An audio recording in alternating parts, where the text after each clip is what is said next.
A million prickly needles were trying to murder Tatiana's head all of a sudden. At least that's what her migraine was feeling like. In all of the years of her life, and in all of the fables she has ever witnessed, whether via books or the big screen, she had never heard of such a fantastical tale. Fae that are angels, fae that could become diluted and corrupted outside of a sanctuary. Was her precious grandma, the very fairy flitting her beautiful wings in front of her, pulling her leg? Was this all a big joke on her? Hungry cowplants, she hoped so more than anything. She didn't have time to deal with this now. She had a scholarship grant to earn, exams to pass, college applications to write.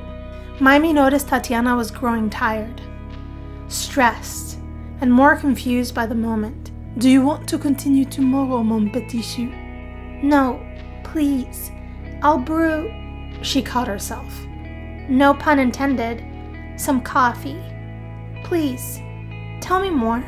She was obsessive-compulsive when it came to information gathering, and this new tale affected her future. She simply had to know what more to expect. Very well. Now, let me further clarify the work of the Fae. It was to the benefit of the Fae to ensure a balanced universe for all beings. They were keepers of the environment, overseers of humanity's lives, only intervened to ensure there was no major imbalance in their charges' lives, or no one hindered another's destined path in life. Tatiana felt confused. Major imbalance? Do you mean too many deaths and diseases or something? No. Fae cannot prevent that. But, interesting fact, humanity never truly died centuries ago. They simply stopped existing on the earth. There was no pain involved, no suffering, and their body and soul never separated. Their entire existence would be teleported to and protected in the Garden of Life, which is also overseen by the Fae Guardians. Moreover, on Earth, the memory of the person was replaced by one beautifully cut rose that never wilted, representing the fact that they were now in the Garden of Life for all eternity. The families were able to hold on to this keepsake in remembrance of their loved one. Wow, that sounds beautiful. How I wish that was the way now. One more question. What do you mean by hindering another's destined path? Like falling in love with the wrong person? No, mon ange. The Fae are not overseers of humanity's hearts, passions, or feelings. Emotions are worked by another department of beings altogether, and that is a story for another day. Today, we focus on the Fae, and for the most part, the Fae just ensured justice and balance in lives they were responsible for. Tatiana had so much to think about.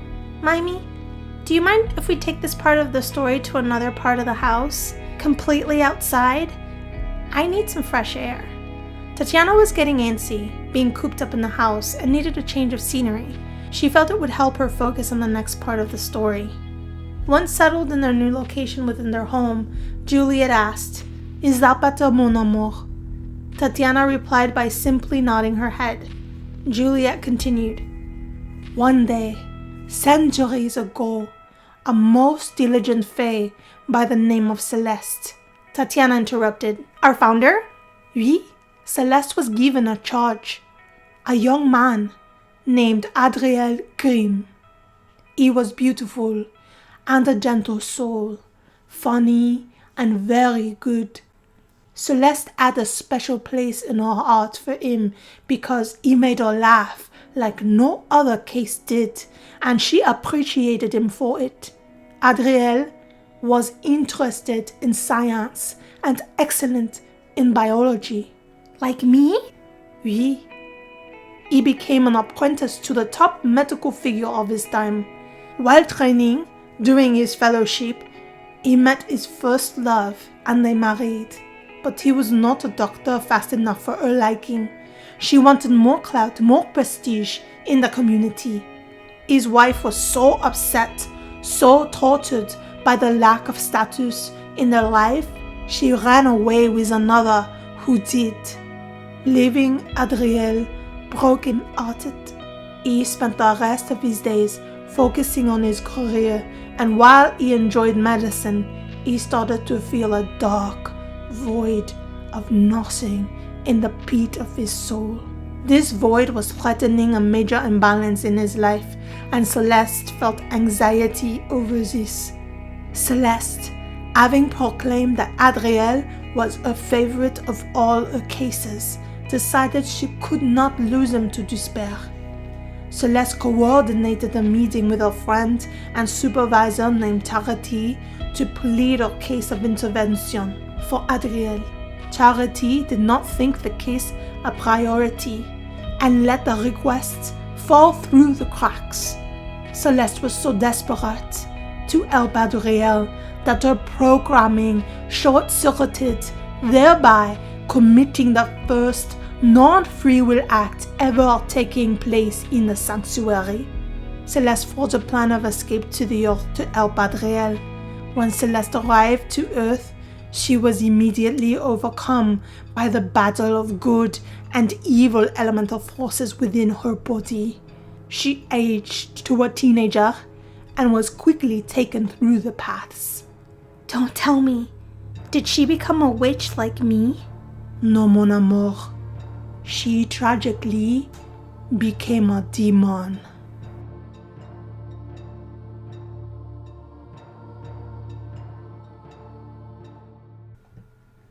Hello everyone and welcome to the channel. For those of you that are new, welcome, and those of you that are coming back for more stories, welcome back.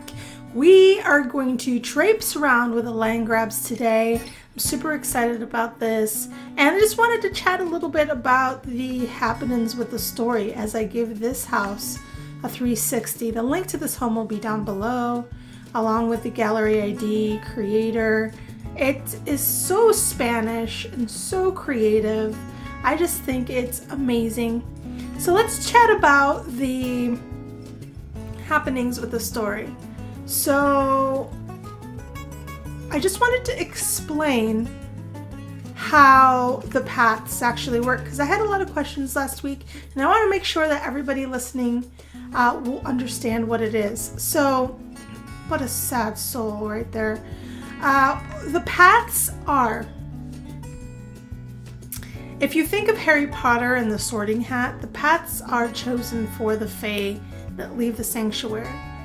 When they leave the sanctuary, there's a battle between good and evil, where if there's more bad in you, then you'll become a demon. If there's more good in you, you'll become a witch. And if it's half and half, you become a fairy, which is what Juliet, Tatiana's grandmother, is. They're all still outside. I really wanted to explain that, so I wanted you guys to know what that all entailed and how that all worked. And so as we saw, Celeste, the founder of the legacy, actually had more evil elements in her, and thus, look at this entryway, how beautiful. She became a demon, which I gotta say, I absolutely flippin' love. I know this is gonna sound creepy, but I love that last Photoshop work. That last screenshot was awesome. I loved learning how to do that. And I mean, I loved all the Fae with the wings and everything, making them look, ooh, that's creepy. Angel S, did you see that creepy person in the door? Who is that? Who are you? Page turner, Abina Aboyden. What are you doing in our house? Let's go inside the house. Look at how gorgeous this is. I can't wait to show you guys. It has a ton of bedrooms. This reminds me of a house. It wasn't to this exact magnitude, but we had a house in Puerto Rico where I was raised, which was very similar to this, where the outdoors was indoors and it had this clay like looking facade and the doorways and the entryways, and we had a little private patio in the back as well. My mom was really into gardening ever since I was little, and she had this, what she called her secret garden, which kind of gives me a knot in my throat because, you know, she's at an age where she just can't do her secret garden anymore. And she was so freaking awesome at it. We had this mango tree in the middle of our terraza. It was called a terrace terraza. That gave the most sweetest, most juiciest mangoes. And I loved that flippin' tree to a point. But I loved having that tree because it allowed me to gift mangoes to the entire neighborhood. And it was like my excuse to get to know everybody. And nobody says no to mangoes. Like, even if you don't like them, there's somebody in your family that does. Look how gorgeous this is. That will devour them. And so it was like my opportunity to do a good deed for the community, you know? And I would just make bags and bags and bags of these mangoes and just start knocking on doors and handing them to my neighbors. But the mangoes actually got to a point where they were ruining our roof. And so my uncles and my dad had to, look at this. It actually looks like one of those fire pit things indoors. Oh my God, guys. I love this. What is Nancy doing? Oh, she's just taking an angry poop. I don't know. Let's have her invite her boyfriend over.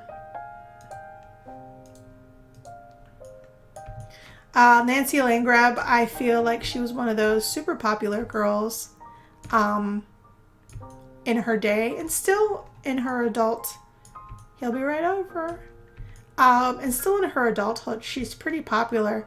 And I feel like she's going to be one of those type of people that everyone wants to be. Look at this cute little fountain up front. This is an exquisite house. I would live here. I really, really would. And why can't I hear the game? Can you guys hear the game? I can't hear the game at all. So this is upstairs. Oh, here's more. Say hi, Nancy. Beautiful bedrooms. I think I'm gonna claim... I feel like claiming this one. But there are more bedrooms downstairs, right? Yes, there's so many bedrooms. Which one should we claim for Nancy? I feel like this one is more teenagery, you know? So I'm gonna claim that one. And then I'll claim this one for her parents.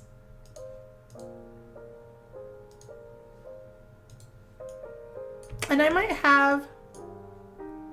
Where did Mort go? Oh, here, Nancy. Come say hi to... Why can't I hear this game? Driving me banana. Oh, first kiss. Why is it their first kiss? They've kissed before. Look at that music room. Why is it their first kiss? This is really a conundrum. I took a picture of them kissing before, so...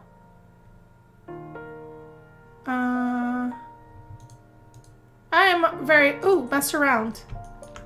Mort messed around with Nancy Landgrab before he messed around with Bella. I want them to come sit over here too. I think this is precious. I think Nancy's mom and dad should sit over here and have a chat. Yeah. And then I feel like they need to join careers. Oh, he hasn't eaten anything. Oh, he's bringing his Fruit Loops with him. He's bringing his Fruit Loops with him because why the heck not? So yeah, if you guys have any questions regarding the story, just don't be bashful. Leave me a message in the comment box down below. I'll be happy to answer it for you. We're really getting into the nitty-gritty of Adriel Grimm and how he is part of this legacy as well, and Celeste. So it's going to be super exciting. There's going to be an interlude next week, and we'll get to see a little bit more about Adriel and Celeste and how they connected when she came to Earth. So I love this house. There's a bar there too. I wish there was some meditation stuff, because I feel like this would be a great place to meditate, you know? Oh, look, Mort is sleeping with her. That's adorable. So in my story, Mort and Nancy are kind of like, they're hooked up. They're digging each other, but Nancy more so than Mort. Mort, believe it or not, I'm going to give you guys a spoiler, has a huge crush on Tatiana. Huge, ginormous. But he's been with Nancy for a little bit because his parents approve Nancy because she has money. Her parents are of money. And they approve of her because of her background and her social status. And, you know, he's young, so of course he's going to mess around. I mean, what, you know, 17-year-old hormonal kid wouldn't if they had the opportunity to? So it looks like Nancy's a little bit hungry. I wonder if she can come in here and make herself a salad. Let's have her make herself a salad for the whole family so they can have something. Oh, look at her moodlets. Pleasant fumblings. Oh, I didn't get a chance to see them. Not that we would see anything. There's nothing quite like fooling around with your girlfriend or boyfriend. First kiss. I still don't understand this, but what else? What the else? This girl has legs for miles. Legs for miles. One of the things also from the houses in Puerto Rico is that we lived in the suburbs, I guess what you would call the suburbs here, but our houses were literally like, okay, so this house ends here, the new house would start right here. So you could hear everything your neighbor did and vice versa. And what was funny is like my bedroom door, yay, earwax salad, because doesn't kill you, makes you stronger. My bedroom actually butted up to the neighbor's bathroom. So yeah, TMI, but true story. True story. So we started a house party. Hopefully we'll get our cue here soon. I started the Queen Bee's gathering, and the caterer, the mixologist, and everyone should be coming. Oh, look, there's another fire pit here. This is such a great idea. So ingenious. People are so smart. Oh, socialize. Here's Eliza, the Sister Veggies. What's cheerful introduction? Have you guys never met before? Is this a new sim and I didn't know it? I don't know, guys. Half the time I don't know what I'm doing. So I'm gonna be surprised. Say hi to... Oh my god, she hasn't met any of these people. Here's Sophia. Oh my goodness. Yes. You need to say hi to all these peeps. Then socialize with everybody. So Nancy's playful and it didn't tick. She said like 20 jokes and it didn't tick. Are you guys having the same problem? Then I am not going to worry about this. Let's just watch him. Are you not playing? This is the lamest party, you guys. So lame. So listen, what I'm going to do is I'm going to bid you guys adieu. Thanks for watching the video story. I had so much fun photoshopping those pictures together and creating the storyline. And it's just been a blast to do for you guys. I'm thankful for your support for the story. I wanted to give you a heads up. My schedule might be changing in a few weeks. And so what that means is that my channel schedule might be changing as well. And what that means is that instead of Monday, Friday, we may move to Friday, Saturday. What was it? Our schedule is Monday, Wednesday, Friday. So we might move to Friday, Saturday, Sunday uploads, clearing off the week for us. But I mean, it's still up in the air. I don't know what's happening with my schedule at work yet, and so I'll definitely let you know if it does change, but that's what I'm playing with in my mind, and hopefully it works out. But again, the videos will always be there at your leisure whenever you feel like watching. You know they're there. I appreciate you guys. I'll talk to you super, super soon. You guys take care. Have a great weekend. Bye.